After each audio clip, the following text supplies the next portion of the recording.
Good afternoon, everybody. Thank you for joining. My name is Cesar Rivas. I'm the National Sales Executive for Sound POS with Sound Payments. And I want to start off first and foremost apologizing for last month's workshop. There was a confusion. I was traveling, and unfortunately, Zoom changed the time to, I was in the Pacific, I was in the West Coast. So it changed the time to 1 o'clock Pacific time, which ultimately changed my 1 o'clock Eastern time, that where I usually hold the workshop. So I do apologize for that, but it's always going to be at 1 o'clock p.m. Eastern time on the last Wednesday of the month. So thank you for those of you who were able to join. I also had some technical issues where I wasn't able to share the screen, but I did re-record last month's workshop, and it is on our YouTube channel at Sound Payments. So if you want to see that for last month, please, you're more than welcome to. All right. So again, this is our third installment of our workshop. Today, we're going to be looking at uploading inventory and so forth. Just for those of you who've never been on the workshop, feel free to send any questions. We got the QA. It's open to ask any questions at any time. It's a 30-minute workshop where the first 15 minutes, I'll introduce a specific type of merchant with maybe some features I'll be highlighting. And then the last 15 minutes, it'll be kind of my quick sales pitch. So if you've ever been part of these workshops, you'll know that really the new material is always going to be the first 15 minutes, because if you've already seen the second half of the workshop, it's pretty much the same thing. And as I said before, we do have all of our previous workshops from last year and this year as well on our YouTube channel and Sound Payments. So please feel free to take a look at that. So, you know, the premise with Sound Payments obviously is that we want to empower you, the reseller or the ISO, to provide the merchant with a solution. All right. So first thing I want to start off with is the uploading of an initial inventory. Now we provide you, the reseller, and the merchant themselves with a let's move this thing out of the way here, and the merchant with a way to upload your initial inventory using an Excel template. All right. Now we're going to be using this fireworks store today. So I'm going to log in to the fireworks store itself. You can't do the import from the reseller portal. This is the reseller portal here. If I go to my catalog and products where I usually find the import button, you'll see that it's not even available there. And that's by design. We want to make sure that you don't mistakenly upload an inventory to an existing merchant and you know, kind of mess up their inventory. So we restrict it only at the store level. This is at the actual fireworks store that's called the Bomb Fireworks. If I go to products here, this is where you're going to see the actual import button. Now, it's a fairly simple process. I already have the worksheets created and everything. But there are a couple of things you need to do before you upload the actual products. First and foremost, you got to make sure you've got a tax rate already configured, right? You need to have kind of your standard tax rate already be part of that store. Okay. I'm going to go ahead and edit this one, make sure I put it in use. Okay. Save and close. And then if you have any, as we look at the catalog again, if you have any categories or modifiers and things like that, you want to make sure you upload those first. So in the case of this store, we do have categories. We got 3 categories that we want to go ahead and import. Okay, so I go ahead and choose the file. Like I said, I've already downloaded this template and I've looked for the actual categories. So now I can import all of these categories. It's only 3 categories. As you can see, it's pretty straightforward. So I've got 3 categories here. Okay. And then now I'm ready to go ahead and upload products. I don't really have anything else that I need to upload. I don't have any modifiers or anything like that. So I'll go here to import again. I've already created this template. So I downloaded it, I filled it out and so forth. You can even put pictures in this template if you want. And I go ahead and upload the products. Now, because the categories are already on the system, I'm not going to get an error message telling me that, you know, that I've chosen categories that are not in use. So boom, there we go. You got 8 items that I went ahead and created. Now, if we look at the actual terminal, and let me go ahead and log into my pack store so I can share the terminal screen. I apologize. I didn't do it beforehand because it normally knocks me off if if you don't use it for a couple of minutes. So I'm going to go to the A920, which is what I'm using today, which is my portable unit. Okay, this one here. And I'm going to choose Air Viewer, which is the app that allows me to share the screen on my on my computer of my terminal, my POS terminal. Give it 1 second while I acknowledge that I do want to share the screen. I'm going to go ahead and zoom in a little bit because obviously, you know, the A920 has a smaller screen. So I want to make sure that you all can view what I've got on here. Okay, let me go ahead and center it a little bit better. Okay, so you can see the icon. So right now, if I go to the sales screen, because I just uploaded the products, they're still not listed on there. Okay, you've got the categories, which I'm surprised it even downloaded them. I guess it's already been 5 minutes. But if you want to go ahead and make sure that this takes effect immediately, you go to the settings in the cloud, and you go ahead and manually sync, pressing this button. And that's going to download everything else. If there are any changes or anything else that was done, they'll actually be there. Okay. And that's pretty much it. With that, you're going to be able to see your products and your categories on the terminal. Wait for it to finish syncing. It's going to actually give me a an alert that it has finished syncing. There we go. And now we can go back to the sales screen, and we should find all of our products listed there.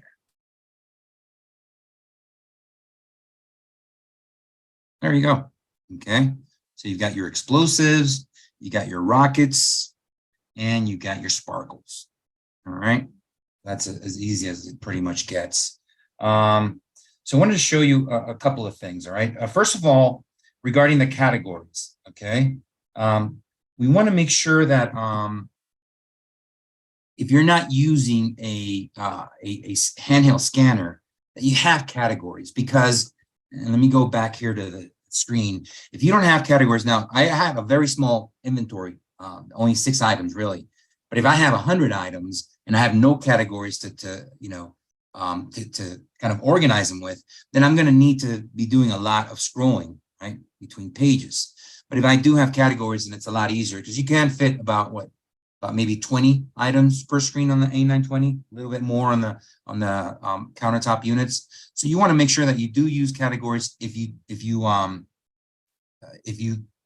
don't have a scanner. Now, if you do have a scanner, and I don't have a scanner for the A920, obviously, but let me make sure that the camera is turned on to use as a scanner. Okay, we go to configuration, and I'll say, where is the camera here? Okay, so the camera is not turned on right now. You can use the camera as a scanner. I'll be frank with you, though. It is a little quirky if you don't have good lighting. Okay. Now, because I've just activated that camera, it's going to ask me to log back in. So let me go ahead and re-log in. Okay. All right, I'll go ahead and log in as the administrator here.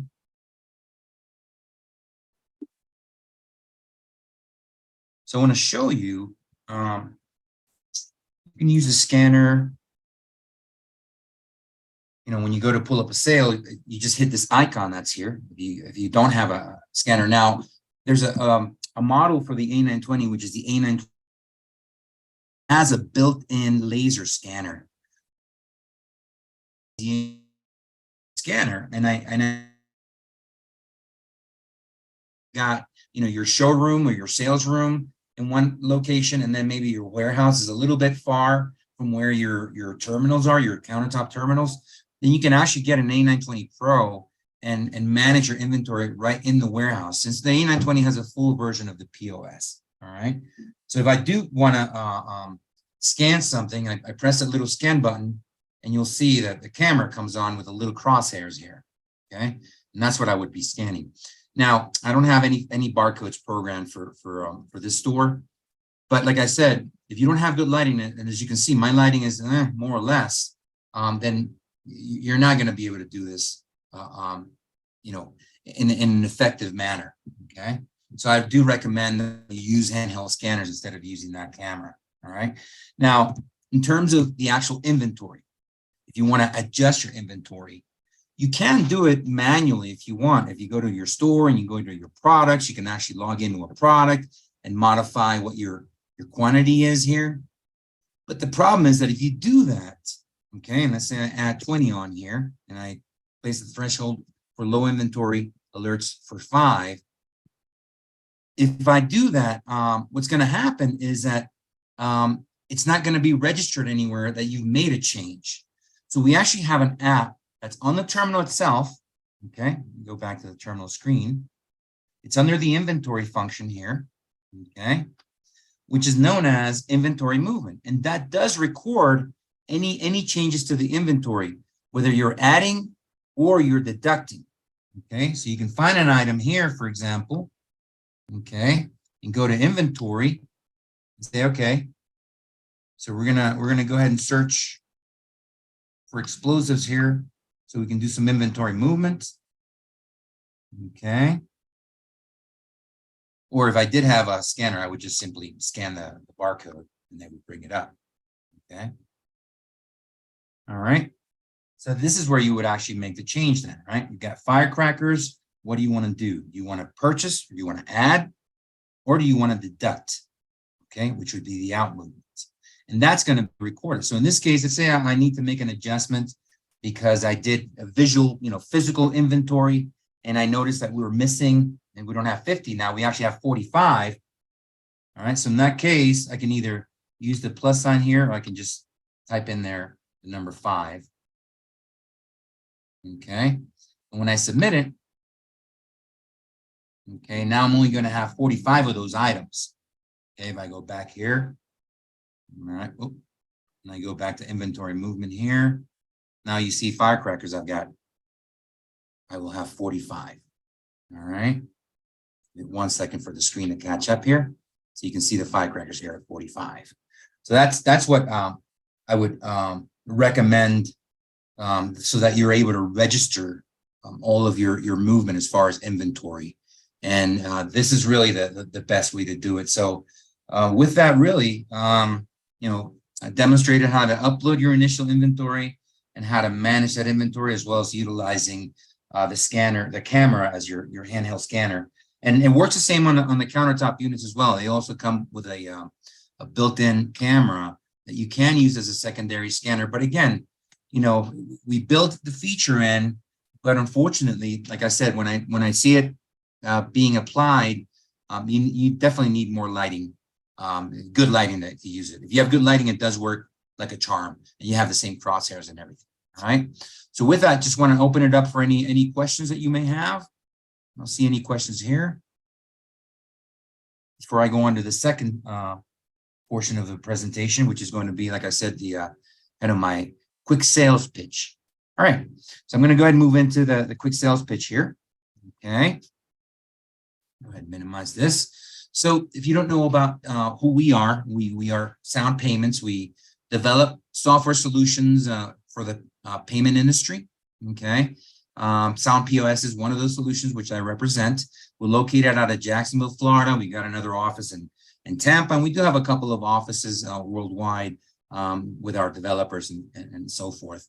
Now, we're not an ISO or gateway or processor. So in that sense, always want to put everyone at ease. There's no risk that we're going to be taking anyone's customers.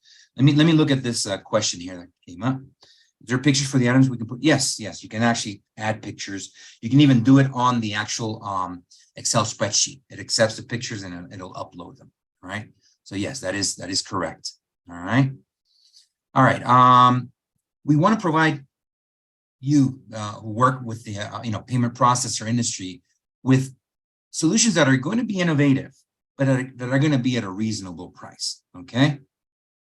No, as far as the quality of the pictures, not high def. I would say they are limited. These are the pictures that your sales clerk would take a look at. That's what they would see. The customer really would not see those pictures, but it does help the sales clerk maybe identify something.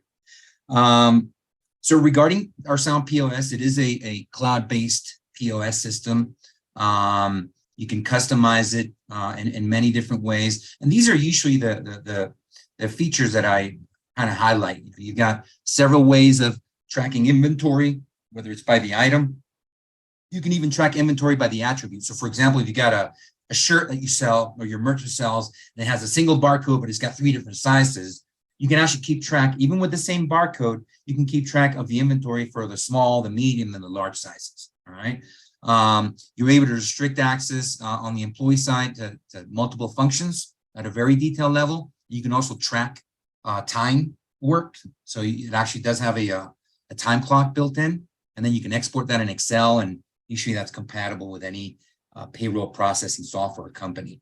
It has a built-in customers function that not only stores customers' personal information, no payment information, obviously, but their personal information, even a picture, but it also has two features built in. One of them, a customer credit account. So the merchant can give credit to individual customers at an individual, whatever limit they want to set. And then the customer can pay that back in whatever terms the merchant sets. We don't have any pre-established terms and accept any form of payment that's accepted at that store. The second feature that's built into the customers function is a points-based loyalty program. And again, the merchant is able to customize, how many points are generated per dollar versus how many points are necessary to make a purchase. You can create unlimited number of sales taxes, and you can label them any way you want. And then you can combine the different sales taxes into sales tax categories. And these are assigned at the individual product level. So you can have an item that's sales exempt and another item that maybe has,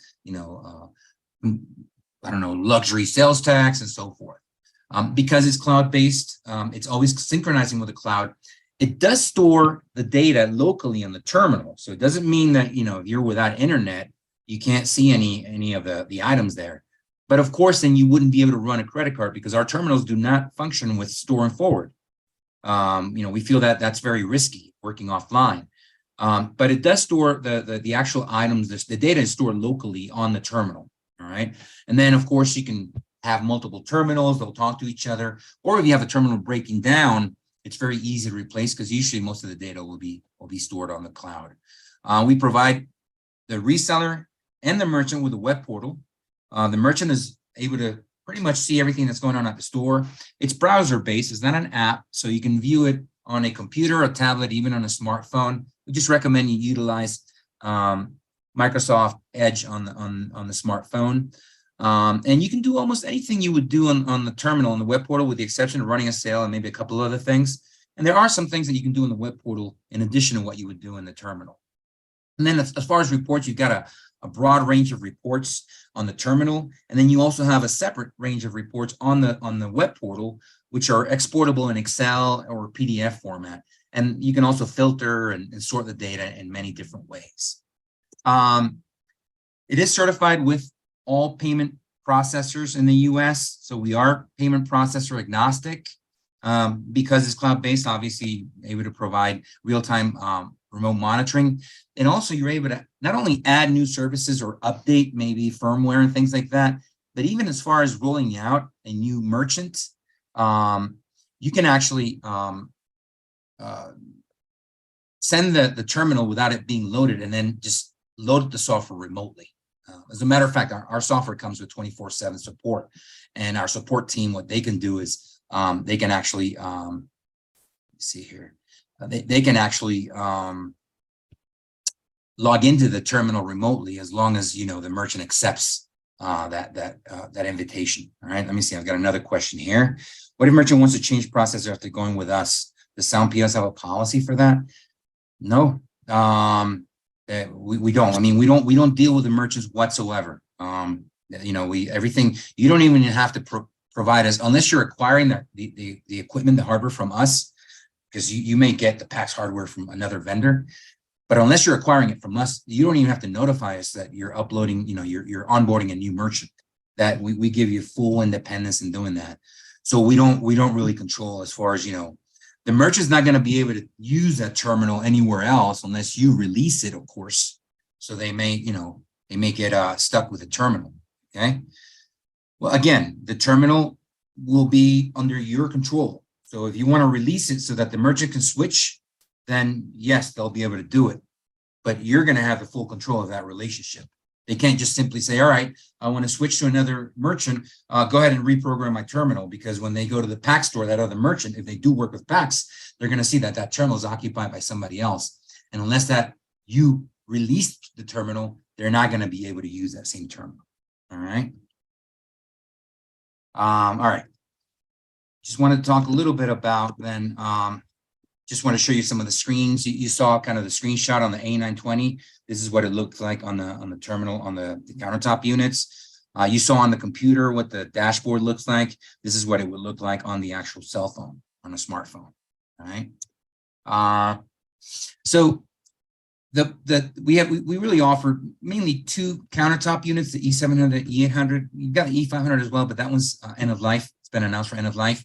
Those two countertop units, they do have battery backup, only 10 or 15 minutes though, okay?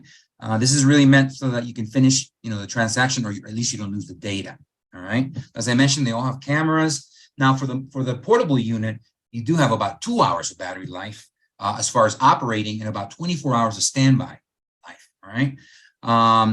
With the countertop units, you can connect via Ethernet, and then with the countertop and the handheld one, you can do Wi-Fi, even a SIM card, okay? And of course, the countertop ones have dual terminal screens so that you don't have to be flipping them around for the customer to pay, all right? See if we have any other questions here. Okay, perfect. As far as, target industries, I would say the only merchant or establishment type that I would not recommend it for would be, well, there's two actually, and they're both in the food industry. Full service restaurants, because we don't have a reservation module. We don't have a dining room layout module, okay?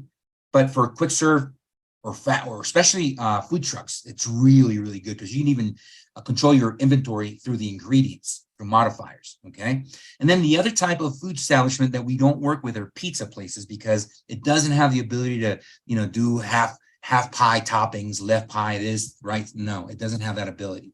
But as far as the food industry, yeah, quick serve, fast food, food trucks, storefront like a butcher or an ice cream parlor, those work great. And everything else, it's very much adaptable. And I know that we may have kind of the reputation in the industry that, this is a nice little POS. Look, we've got some of our merchants who are maybe in the area of beauty supplies that have 25,000 different items in their inventory. And I'm not talking about 25,000 in terms of quantity. I'm talking about 25 different types of products. And then each product has whatever number of items they've got on there. So it can work with, almost any other type of establishment. And even though the E700 and the E800 and even the A920, they really have an integrate or an attached payment terminal, you can still use a detached payment terminal like the Aries 8 or the A35. In case you have a setup kind of like a payment lane, like you see those at the supermarket, we can also make it work in that manner. All right. So it really works with almost any type of establishments, with the exception of, as I said, full service restaurants and pizza places. All right. All right. So as I mentioned before, it does come with 24/7 merchant support. So the customer will have a number to call. If they can't solve it, it will be escalated to level 2 support. You have direct access to level 2 support, of course, as an ISO or as a reseller. We also have a one-stop shop. It's called Sound Hub. Now, this is not meant for the merchant to access, but for you. But there are some tools in there, some resources in there that you can share with the merchant, such as your user guide, for example, for Sound POS. The app and firmware updates are done automatically. As I mentioned, you do have access to advanced level support, and we have a very experienced implementation team. So the idea is that we show you how to implement the POS, and then you're able to do it on your own. All right. So with that, any other questions? So thank you again for everyone for joining me, and have a wonderful rest of the day.